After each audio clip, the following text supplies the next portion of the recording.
ഇസ്രാ മിറാജിന്റെ യാത്രയിൽ പ്രവാചകർ സല്ലല്ലാഹു അലൈഹി വസല്ലം തങ്ങൾ ആകാശത്ത് വെച്ച് ഈസാ നബി അലൈഹി ഇസ്ലാമിനെ കാണുന്നുണ്ട്. ആ വാർത്ത പ്രവാചകൻ തൻ്റെ അനുചരരോട് തിരിച്ച് നാട്ടിലെത്തി പറയുമ്പോൾ പ്രവാചകൻ ഈസാ നബി അലൈഹി ഇസ്ലാമിൻ്റെ രൂപസാദൃശ്യങ്ങളെ പറഞ്ഞു കൊടുക്കുന്നിടത്ത് പറയുന്നത് ഉർവ മസ്ഊദിനെ പോലെയാണ് എന്നുള്ളതായിരുന്നു. പ്രവാചകർ സല്ലല്ലാഹു അലൈഹി വസല്ലമ തങ്ങൾ ഈസാ നബി അലൈഹി ഇസ്ലാമും ഉർവ മസ്ഊദ് റളിയല്ലാഹു അൻഹുവും ഒരേപോലെ ഒരേ രൂപസാദൃശ്യത്തോടെയാണ് എന്നാണ് പറയുന്നത്.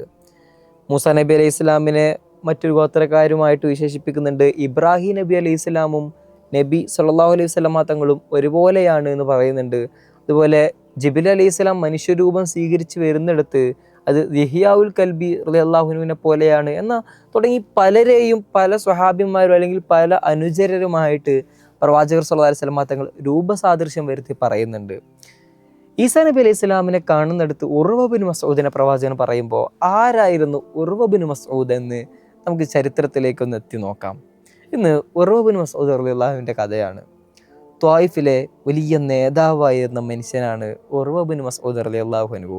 പ്രവാചകർ സല്ലല്ലാഹു അലൈഹി വസല്ലമ തങ്ങൾ ഖുർആനുമായിട്ട് പ്രവാചകത്വക്കായിട്ട് വരുന്ന സമയത്ത് മക്കാ മുശ്രിക്കീങ്ങൾ ചോദിച്ചിരുന്നു, രണ്ടാളുകൾക്കാണ് അവർ നുബുവത്ത് വരിക, അല്ലെങ്കിൽ രണ്ടാളുകളാണ് അക്കാലത്ത് ഏറ്റവും ശക്തരായ വലിയ ആളുകൾ എന്ന് അവർ വിശ്വസിച്ചിരുന്നത്. രണ്ട് പ്രധാനപ്പെട്ട നഗരങ്ങളിലെ രണ്ട് പ്രധാനപ്പെട്ട നേതാക്കൾ.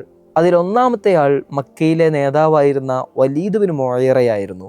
ആരാണ് വലീദ്? എന്തുകൊണ്ട് വലീദ് ഇത്രമേൽ പ്രത്യേകതയുണ്ട് എന്ന് നമ്മൾ പ്രവാചകർ സല്ലല്ലാഹു അലൈഹി വസല്ലമ തങ്ങളുടെ മുഹമ്മദ് എന്ന സീരീസിലും ഈ സ്വഹാബ എന്നുള്ള സീരീസിൽ വലീദിൻ്റെ മകനായിരുന്ന ഖാലിദ് ബിൻ വലീദ് റളിയല്ലാഹു അൻഹുവിൻ്റെ വീഡിയോയിലൊക്കെ നമ്മൾ ചർച്ച ചെയ്തതാണ്. വളരെ സമ്പന്നനായിരുന്ന മനുഷ്യനായിരുന്നു വലീദ്. വളരെ പ്രമാണിയായിരുന്നു, വലിയ കവിയായിരുന്നു. പ്രവാചകനിൽ അവസാന കാലത്ത് അവർ അത്രമേൽ ആകൃഷ്ടനാവുന്ന സംഭവങ്ങളൊക്കെ നമ്മൾ നേരത്തെ സൂചിപ്പിച്ചതാണ്. അതുകൊണ്ട് അതിലേക്കൊന്നും കടക്കുന്നില്ല. ആ വലീദിന് എന്തുകൊണ്ട് പ്രവാചകത്വം ലഭിക്കുന്നില്ല എന്നതായിരുന്നു അവർ ചോദിച്ചിരുന്നത്. രണ്ടാമത്തെ ആള് ഇവർ നേരത്തെ സൂചിപ്പിച്ചതുപോലെ ഉർവ ബിൻ മസ്ഊദാണ്. ത്വായിഫിലെ വളരെ പ്രതാപശാലിയായ, സുന്ദരനായ, ആരോഗ്യ ദൃഢഗാത്രനായ, കുടുംബവേരുകൾ കൊണ്ട് സമ്പന്നനായ അവരുടെ നേതാവായിരുന്നു ഉർവ ബിൻ മസ്ഊദ് റളിയല്ലാഹു അൻഹു. അദ്ദേഹം പിന്നീട് ഇസ്ലാമിലേക്ക് കടന്നു വരുന്ന ഉദൈബിയ സന്ധിയുടെയും പ്രവാചകർ സല്ലല്ലാഹു അലൈഹി വസല്ലം തങ്ങളിൽ വിശ്വസിക്കുകയൊക്കെ ചെയ്യുന്ന മനോഹരമായ ആ ചരിത്രങ്ങളാണ് ഇന്ന് നമ്മൾ സംസാരിക്കുന്നത്. ഉർവ ബിൻ മസ്ഊദ് റളിയല്ലാഹു അൻഹുവിനെ സംബന്ധിച്ചിടത്തോളം അദ്ദേഹത്തിന്റെ ഉപ്പ സഖീഫ് ഗോത്രക്കാരാണ്. മസ്ഊദ് എന്നുള്ള ആൾ സഖീഫ് ഗോത്രക്കാരാണ്. അവർ ത്വായിഫിൽ നിലനിൽക്കുന്ന ആളുകളാണ്. പക്ഷേ അദ്ദേഹത്തിന്റെ ഉമ്മ ഖുറൈശിയാണ്, മക്കക്കാരുമായിട്ട്. അങ്ങനെയാണ് ഈ ഉർവ ബിൻ മസ്ഊദ് റളിയല്ലാഹു അൻഹുവിൻ്റെ ബന്ധം വരുന്നത്. മാത്രമല്ല അബൂ സുഫിയാന്റെ മകളായിരുന്ന മൈമൂനയെയാണ് ഈ ഉർവ ബിൻ മസ്ഊദ് റളിയല്ലാഹു അൻഹു പിന്നീട് വിവാഹം കഴിക്കുന്നതും. അതുവഴി മക്കയുമായിട്ട് ഒരുപാട് ബന്ധം, കുടുംബവേരുകളുമായിട്ട് ബന്ധം ഉർവ ബിൻ മസ്ഊദ് റളിയല്ലാഹു അൻഹുവിനുണ്ട്. പ്രവാചകർ സല്ലല്ലാഹു അലൈഹി വസല്ലമ തങ്ങളുടെ ജീവിതത്തിലെ ഏറ്റവും കൂടുതൽ വേദനയേറിയ ദിവസം അത് ത്വായിഫുമായി ബന്ധപ്പെട്ടുകൊണ്ട് പ്രവാചകൻ ത്വായിഫിലേക്ക് പോയ അവസരത്തിലാണ്. ഒരിക്കൽ ആയിഷ ബീവി പ്രവാചകനോട് ചോദിക്കുന്നുണ്ട്, നബിയെ, അങ്ങയുടെ ജീവിതത്തിൽ ഏറ്റവും വേദനയേറിയ ദിവസം അത് ഉഹുദല്ലേ? ആയിഷ ബീവി വിവാഹം കഴിച്ചു വന്നതിന് ശേഷം പ്രവാചകൻ ഏറ്റവും കൂടുതൽ വിഷമിച്ചിരിക്കുന്നത് ആയിഷ ബീവി കണ്ടിട്ടുള്ളത് അത് ഉഹുദ് യുദ്ധ പരാജയ ശേഷമാണ്. അതല്ലേ എന്ന് ചോദിക്കുമ്പോൾ പ്രവാചകൻ തിരുത്തി പറയുന്നുണ്ട്, അല്ല ആയിഷ, എന്നെ ഏറ്റവും കൂടുതൽ വേദനിപ്പിച്ചത് ത്വായിഫായിരുന്നു എന്നുള്ളതാണ്. ത്വായിഫിലേക്ക് പ്രവാചകർ സല്ലല്ലാഹു അലൈഹി വസല്ലമ തങ്ങൾ തൻ്റെ സംരക്ഷണങ്ങളൊക്കെ നഷ്ടപ്പെട്ടിട്ട് അബൂ താലിബിൻ്റെയും ഖദീജ ബീവിയുടെ ഒക്കെ വിയോഗത്തിന് ശേഷം തൻ്റെ വളർത്തു മകനായ സെയ്ദ് ബിൻ ഹാരിസയുടെ കൂടെ പ്രവാചകർ സല്ലല്ലാഹു അലൈഹി വസല്ലമ തങ്ങൾ ത്വായിഫിലേക്ക് ചെല്ലുകയും സംരക്ഷണം ആവശ്യപ്പെടുകയും, പക്ഷേ അവരുടെ നേതാക്കൾ പ്രവാചകനെയും സെയ്ദ് റളിയല്ലാഹു അൻഹുവിനെയും അവിടെ നാട്ടി ഓടിക്കുകയും അവരുടെ കുട്ടികളുടെ കയ്യിലൊക്കെ കല്ല് കൊടുത്തിട്ട് തെരുവിലൂടെ മുഴുവനും കല്ലെറിഞ്ഞിട്ട് ചോരയൊലിച്ച് പ്രവാചകർ സല്ലല്ലാഹു അലൈഹി വസല്ലമ തങ്ങളുടെ കാലുകൾ മുഴുവനും ചോരയിൽ കുളിച്ചിട്ടാണ് അവിടുന്ന് ത്വായിഫിൽ നിന്ന് അവർ ഓടി മറയുന്നത്.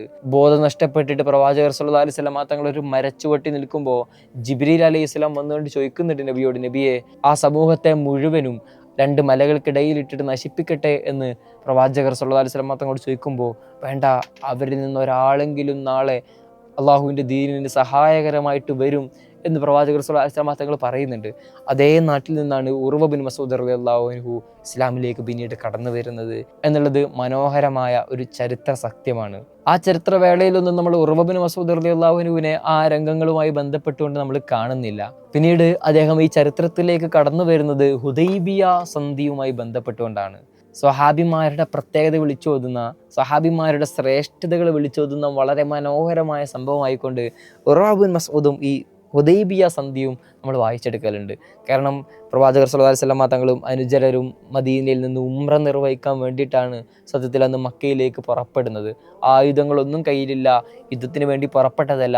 എന്നിട്ടും മക്കയിലുണ്ടായിരുന്ന മുശ്രിക്കുകൾ അവരെ തടയുന്നു, അവരുടെ പ്രവേശനാനുമതികൾ നിഷേധിക്കുകയാണ്. ശേഷം ചർച്ചകൾക്ക് വേണ്ടിയിട്ട് ഖുറൈശികളുടെ ഭാഗത്തു നിന്നും പ്രവാചകർ തങ്ങളുടെ അടുത്തേക്ക് വരുന്നത് ഉർവ ബിൻ മസ്ഊദ് റളിയല്ലാഹു അൻഹു ആണ്. അദ്ദേഹം അന്നൊന്നും ഇസ്ലാം വിശ്വസിച്ചിട്ടില്ല. നബി സല്ലല്ലാഹു അലൈഹി വസല്ലമ തങ്ങളെ കണ്ടതിന് ശേഷം ഉർവ ബിൻ മസ്ഊദ് പറയുന്നത്, നിങ്ങൾ പല നാടുകളിൽ നിന്നുള്ള ആളുകൾ ഉണ്ടല്ലോ, ഇത് അബിസീനിയയിൽ നിന്നുള്ള, ഇറാഖിൽ നിന്നുള്ള, റോമിൽ നിന്നുള്ള പല നാടുകളിൽ നിന്നുള്ള ആളുകൾ നിങ്ങൾ ഒരുമിച്ച് കൂടിയിട്ടുണ്ടല്ലോ, നബിയെ ഒരു ദിവസം ഇവരൊക്കെ നിങ്ങളെ വിട്ടു പോവും എന്നാണ് ഉർവ ബിൻ മസ്ഊദ് റളിയല്ലാഹു അൻഹു പ്രവാചകന്റെ മുഖത്ത് നോക്കിയിട്ട് പറയുന്നത്. അത് കേട്ട് നിൽക്കാൻ തൊട്ടപ്പുറത്ത് നിൽക്കുന്ന അബൂബക്കർ തങ്ങൾക്കാവുന്നില്ല. അബൂബക്കർ തങ്ങൾ കടുത്ത ഭാഷയിലാണ് ഉർവ ബിൻ മസ്ഊദ് റളിയല്ലാഹു അൻഹുവിനോട് ആ ഭാഷയിൽ എതിർക്കുന്നത്. സത്യത്തിൽ അബൂബക്കർ തങ്ങളുടെ അടുത്ത് നിന്നും അങ്ങനെ ഒരു വാക്ക്, അഥവാ അറബിയിലുള്ള ഒരു തെറിയാണ് അബൂബക്കർ തങ്ങൾ ഉർവ ബിൻ മസ്ഊദ് റളിയല്ലാഹു അൻഹു വിളിക്കുന്നത്. സാധാരണ വളരെ ശാന്ത സ്വഭാവക്കാരനായിട്ട് നിൽക്കുന്ന അബൂബക്കർ തങ്ങൾ എന്തുകൊണ്ട് ഇങ്ങനെ ഒരു പ്രതികരണം ഉർവ ബിൻ മസ്ഊദിനോട് നടത്തി എന്ന് ചരിത്രകാരന്മാരും പണ്ഡിതന്മാരൊക്കെ വിശദീകരിക്കുന്നുണ്ട്. സാധാരണഗതിയിൽ തന്നെ എതിർക്കുന്ന അല്ലെങ്കിൽ തന്നെ കുറ്റം പറയുന്ന ആരോടും അബൂബക്കർ തങ്ങൾ ഒന്നും പറയില്ല, വളരെ സംയമനത്തോടു കൂടെ നടന്നു പോകുന്നതാണെങ്കിലും പ്രവാചകർ സല്ലല്ലാഹു അലൈഹി വസല്ലമ തങ്ങളെയോ ഇസ്ലാമിനെയോ ഒക്കെ കുറ്റം പറയുന്നിടത്ത് അബൂബക്കർ തങ്ങളുടെ സ്വരം അത്രമേൽ ശക്തമായിട്ട് തീജ്വാലയായിട്ട് നിലനിൽക്കുന്നത് അബൂബക്കർ തങ്ങളുടെ ചരിത്രം നമ്മൾ വായിക്കുമ്പോൾ നമുക്ക് മനസ്സിലാവുന്നുണ്ട്. ഈ സീരീസ് നമ്മൾ തുടങ്ങുന്നത് അബൂബക്കർ തങ്ങളുടെ ചരിത്രം പറഞ്ഞുകൊണ്ടാണ്. പ്രവാചകർ സല്ലല്ലാഹു അലൈഹി വസല്ലമ തങ്ങളുടെ വിയോഗ വാർത്ത അറിഞ്ഞതോടുകൂടെ സ്വഹാബത്ത് എല്ലാവരും സ്വബോധം പോലും നഷ്ടപ്പെട്ടിട്ട് മദീനയിലേക്കൊക്കെ വാളെടുത്തിട്ട് ഇറങ്ങുകയാണ് ഉമർ റളിയല്ലാഹു അൻഹു. തൻ്റെ തോട്ടത്തിൽ ജോലിയിലായിരുന്നു അബൂബക്കർ തങ്ങൾ. വരുമ്പോൾ മദീനയിലെ പള്ളിയിൽ എല്ലാവരും കരഞ്ഞുകൊണ്ടിരിക്കുന്നതാണ് കാണുന്നത്. പ്രവാചകനെ കണ്ടതിന് ശേഷം പ്രവാചകന്റെ നെറ്റിത്തടത്തിൽ ചുംബിച്ച് പ്രവാചകർ സല്ലല്ലാഹു അലൈഹി വസല്ലമ തങ്ങളുടെ വിയോഗ വാർത്ത അറിഞ്ഞ് നേരെ അബൂബക്കർ തങ്ങൾ വരുന്നത് മിമ്പറിലേക്കാണ്. അവിടെ കയറി നിന്നുകൊണ്ട് അബൂബക്കർ തങ്ങൾ പറയുന്നത്, മൻ കാന യഅ്ബുദു മുഹമ്മദൻ ഫഇന്ന മുഹമ്മദൻ ഖദ് മാത് എന്നാണ്. അത്രയും കാലം ഹബീബ് റസൂലുള്ളാഹ് നബിയെ എന്നൊക്കെ വിളിച്ചിട്ട് താഴ്മയോടുകൂടെ നടന്നിരുന്ന അബൂബക്കർ റളിയല്ലാഹു അൻഹു ഇങ്ങനെ ഒരു സാഹചര്യം വന്നപ്പോൾ അവിടെ നബി എന്നോ റസൂൽ എന്നോ എന്നല്ല പറയുന്നത്, നേരെ പേര് വിളിച്ചിട്ടാണ് അഭിസംബോധന ചെയ്യുന്നത്. മൻ കാന യഅ്ബുദു മുഹമ്മദൻ ഫഇന്ന മുഹമ്മദൻ ഖദ് മാത്. അവിടെ അബൂബക്കർ തങ്ങളുടെ സ്വരം പോലും മാറുന്നുണ്ട്. ചരിത്രത്തിൽ ധീരമായ നിലപാടുകൾ എടുക്കേണ്ട അവസരത്തിൽ അത്രയും ധീരമായ നിലപാടുകൾ എടുക്കുന്ന അബൂബക്കർ റളിയല്ലാഹു അൻഹുവിനെയാണ് ആ ചരിത്രത്തിൽ നമ്മൾ കാണുന്നത്. ഉമർ റളിയല്ലാഹു അൻഹു എന്ന് ധീരതക്കും നീതിക്കും ഒക്കെ വലിയ പേര് കേട്ട ആ ഉമർ റളിയല്ലാഹുവിനെ നമ്മൾ പലപ്പോഴും ഉയർത്തി കാണിക്കുമ്പോൾ ധീരമായി പ്രതികരിക്കേണ്ടിടത്ത് ഉമർ റളിയല്ലാഹു അൻഹു പോലും സ്വബോധം നഷ്ടപ്പെട്ട് പ്രതികരിക്കുന്നിടത്ത് അത്രയും ധീരമായ നിലപാടുകൾ എടുക്കുന്ന അബൂബക്കർ തങ്ങളെ ചരിത്രത്തിൽ നമ്മൾ മനോഹരമായിട്ട് വായിച്ചെടുക്കുന്നുണ്ട്. ത്വായിഫുകാരുടെ നേതാവായ മനുഷ്യൻ സന്ധിക്ക് വേണ്ടിയിട്ട് വരുമ്പോഴാണ് ഈ ഇങ്ങനെ ഒരു അഭിസംബോധന നടത്തിക്കൊണ്ട് അബൂബക്കർ തങ്ങൾ ഉർവ ബിൻ മസ്ഊദിനെ നേരിടുന്നത്. ഉർവ ബിൻ മസ്ഊദ് നോക്കിയിട്ട് പറയുന്നുണ്ട്, ആരാണത്? സമയത്ത് ആളുകൾ പറയുന്നു അത് അബൂബക്കറാണ്. ആ സമയത്ത് ഉർവ ബിൻ മസ്ഊദ് മറുപടി പറയുന്നത്, അബൂബക്കർ, നിങ്ങളുമായി എനിക്കൊരു കഴിഞ്ഞ കാലത്തെ ബന്ധമുണ്ട്, അത് നിങ്ങൾക്ക് അറിയാമല്ലോ. ഒരുപാട് വർഷങ്ങൾക്ക് മുൻപ് ഈ ഉർവ ബിൻ മസ്ഊദ് റളിയല്ലാഹു അൻഹുവിനെ ഒരു പ്രശ്നത്തിലുമായി ബന്ധപ്പെട്ടുകൊണ്ട് അതിൻ്റെ സഹായങ്ങൾ നൽകുന്നത് അബൂബക്കർ തങ്ങളാണ്. മക്കയിൽ വെച്ചിട്ട് ഒരുപാട് വർഷങ്ങൾക്ക് മുമ്പ് നടന്ന സംഭവമാണ്. ആ ഒരു സംഭവം ഇവിടെ ഇല്ലായിരുന്നുവെങ്കിൽ ഇതിനുള്ള പ്രതികാരം നമ്മൾ ചെയ്യുമായിരുന്നു എന്നാണ് ഉർവ ബിൻ മസ്ഊദ് റളിയല്ലാഹു അൻഹു മറുപടി പറയുന്നത്. അത്രമേൽ മോശപ്പെട്ട വാക്കാണ് ഉർവ ബിൻ മസ്ഊദ് റളിയല്ലാഹു അൻഹുവിനെതിരെ അബൂബക്കർ തങ്ങൾ ഉപയോഗിക്കുന്നത്. എന്നിട്ടും തൻ്റെ മുൻകാല പ്രാബല്യത്തിൽ തനിക്ക് ചെയ്ത ഒരു അനുഗ്രഹത്തിൻ്റെ മേലിൽ അത് പുറത്തു കൊടുക്കുകയാണ് ഉർവ ബിൻ മസ്ഊദ് റളിയല്ലാഹു അൻഹു. രണ്ടുപേരുടെയും സ്വഭാവ ഗുണങ്ങളെ നമ്മൾ അവിടെ കാണാതെ പോകരുത്. ഇനി എന്തെങ്കിലും നീ പറഞ്ഞാൽ ഞാൻ തീർച്ചയായിട്ടും നിന്നെ അടിക്കുമെന്നാണ് അബൂബക്കർ തങ്ങളോട് ഉർവ ബിൻ മസ്ഊദ് റളിയല്ലാഹു അൻഹു പറയുന്നത്. അതെല്ലാം കഴിഞ്ഞിട്ട് പിന്നീട് പ്രവാചകർ സല്ലല്ലാഹു അലൈഹി വസല്ലമ തങ്ങളുമായിട്ട് ഇങ്ങനെ സംസാരിച്ചിരിക്കുന്ന വേളയിൽ ഉർവ ബിൻ മസ്ഊദിന്റെ കൈ പ്രവാചകന്റെ താടിയിലേക്ക് ഇങ്ങനെ തൊടുന്നുണ്ട്. അറബികൾ സാധാരണ ഒരു സംസാര ശൈലിയും രീതിയാണ് എന്ന് വേണം നമുക്ക് കരുതാൻ. ആ സമയത്ത് പ്രവാചകന്റെ കൂടെ ഉണ്ടായിരുന്ന മുഗീർ ബിൻ ശുഅബ എന്ന സ്വഹാബി വാള് കൊണ്ട് അദ്ദേഹത്തിന്റെ കൈ ഇങ്ങനെ തട്ടി മാറ്റുകയാണ്. ഒരു വട്ടം തട്ടി മാറ്റി വീണ്ടും ഇങ്ങനെ സംസാരിക്കുന്നതിനിടയിൽ കൈ പ്രവാചകന്റെ താടിയുടെ നേരെ വന്നപ്പോൾ വീണ്ടും തട്ടി മാറ്റി. എന്നിട്ട് പറയുന്നുണ്ട്, ഇനി ഒരിക്കൽ കൂടെ കൈ നബിയുടെ നേരെ ഉയർന്നു കഴിഞ്ഞാൽ തിരിച്ചെടുക്കാൻ കൈ ഉണ്ടാവില്ല എന്നാണ് ആ സ്വഹാബി ഉർവ ബിൻ മസ്ഊദ് റളിയല്ലാഹു അൻഹു പറയുന്നത്. അദ്ദേഹം അത്ഭുതപ്പെട്ടു പോവുകയാണ്. എന്ത് മനുഷ്യരാണ് ഇവർ, എങ്ങനെയാണ് ഇവർ പ്രവാചകനെ സ്നേഹിക്കുന്നത്? ഇങ്ങനെയൊക്കെ ഒരാൾക്ക് പ്രവാചകനെ സ്നേഹിക്കാനാവുമോ? ഒരു മനുഷ്യനും മറ്റൊരു മനുഷ്യനെ എങ്ങനെയാണ് ഇങ്ങനെയൊക്കെ സ്നേഹിക്കാനാവുന്നത് എന്ന് അത്ഭുതപ്പെട്ടു പോവുകയാണ്. ആരാണിത് എന്ന് ചോദിക്കുമ്പോൾ പ്രവാചകൻ പുഞ്ചിരിച്ചിട്ട് പറയുന്നു, ഇത് നിങ്ങളുടെ ബന്ധു തന്നെയാണ്, അൽ മുഗയ്യിർ ബിൻ ശുഅബയാണ് എന്ന് പരിചയപ്പെടുത്തി കൊടുക്കുന്നുണ്ട്. അവർ പരസ്പരം ബന്ധുക്കളാണെങ്കിൽ പോലും സംസാരിക്കുന്നതിനിടയിൽ പ്രവാചകന് നേരെ കൈയൂങ്ങിയതിൻ്റെ പേരിൽ വാളെടുത്തിട്ട് ഇനിയെങ്ങാനും പ്രവാചകനെ തൊട്ട് കഴിഞ്ഞാൽ തിരിച്ചെടുക്കാൻ കൈ ഉണ്ടാവില്ല എന്ന് സന്ധിക്ക് വന്ന ത്വായിഫിലെ നേതാവിനോടാണ് സഹാബത്ത് സംസാരിക്കുന്നത് എന്ന് ഓർക്കണം. അതിനുശേഷം എല്ലാം കണ്ട് മനസ്സിലാക്കി ഉറവ ബിൻ മസ്ഊദ് തിരിച്ച് മക്കയിലേക്ക് ചെല്ലുന്നുണ്ട്. സന്ധി കഴിഞ്ഞ് അവിടെ ഒരുമിച്ച് കൂടിയ മക്ക മുശ്രിക്കുകളുടെ നേതാക്കന്മാരെ വിളിച്ചിട്ട് ഉറവ ബിൻ മസ്ഊദ് റളിയല്ലാഹു അൻഹു പറയുന്ന മനോഹരമായ വാക്യമുണ്ട്. ഞാൻ കിസ്റ കണ്ടിട്ടുണ്ട്, ഞാൻ കൈസറിനെ കണ്ടിട്ടുണ്ട്, ഞാൻ നജ്ജാശിയെയും കണ്ടിട്ടുണ്ട്, ലോകത്തെ പ്രമുഖരായ രാജ്യങ്ങൾ മുഴുവനും ഞാൻ കണ്ടിട്ടുണ്ട്, അവരുടെ രാജാക്കന്മാരെ ഞാൻ കണ്ടിട്ടുണ്ട്. പക്ഷേ മുഹമ്മദിനെ അവൻ്റെ അനുചരർ അനുസരിക്കുന്നത് പോലെ ബഹുമാനിക്കുന്നത് പോലെ ലോകത്തെ ഒരു നേതാവിനെയും ഞാൻ കണ്ടിട്ടില്ല എന്ന് ഉറവ ബിൻ മസ്ഊദ് തൻ്റെ മക്കയിലെ അനുചരരോട് പറയുന്നുണ്ട്. മാത്രമല്ല അദ്ദേഹം കൂട്ടിച്ചേർക്കുന്നുണ്ട്, പ്രവാചകന്റെ മുഖത്ത് പോലും അവർ ബഹുമാനം കൊണ്ട് നോക്കുന്നില്ല, അത്രമേൽ ഭക്തിയോടെയാണ് അവർ പ്രവാചകനോട് സംസാരിക്കുന്നത്. പ്രവാചകൻ വുളൂ എടുത്തു കഴിഞ്ഞാൽ ആ വെള്ളത്തിന് വേണ്ടിയിട്ട് അവർ മത്സരിക്കുകയാണ്. പ്രവാചകർ സല്ലല്ലാഹു അലൈഹി വസല്ലമ തങ്ങൾ സംസാരിക്കുമ്പോൾ വളരെ ശാന്തതയോടെ അവർ നിന്നിട്ട് കേൾക്കുകയാണ്. അത്രമേൽ സ്നേഹത്തോടെയും ബഹുമാനത്തോടെയുമാണ് പ്രവാചകർ സല്ലല്ലാഹു അലൈഹി വസല്ലമ തങ്ങളെ അവർ പെരുമാറുന്നത്, അവർ കൈകാര്യം ചെയ്യുന്നത് എന്നൊക്കെ പറഞ്ഞുകൊണ്ട് ഉറവ ബിൻ മസ്ഊദ് മക്കക്കാരോട് പറയുന്നത്, നിങ്ങൾ ഇനി ഒരിക്കലും അവരോട് യുദ്ധം ചെയ്യാൻ പോകരുത്, നിങ്ങൾ അവരെ വെറുതെ വിടുക എന്നാണ് ഹുദൈബിയ സന്ധിക്ക് ശേഷം ഉറവ ബിൻ മസ്ഊദ്, സന്ധിക്ക് പോയ ഉറവ ബിൻ മസ്ഊദ് ത്വായിഫുകാരുടെ നേതാവ് എന്നുകൊണ്ട് മക്ക മുശ്രിക്കുകളോട് പറയുന്നത്. അദ്ദേഹം പറയുന്ന ആ വാക്കുകൾ അണ്ടർലൈനിട്ട് ചരിത്രത്തിൽ രേഖപ്പെടുത്തിയ വാക്കുകളാണത്.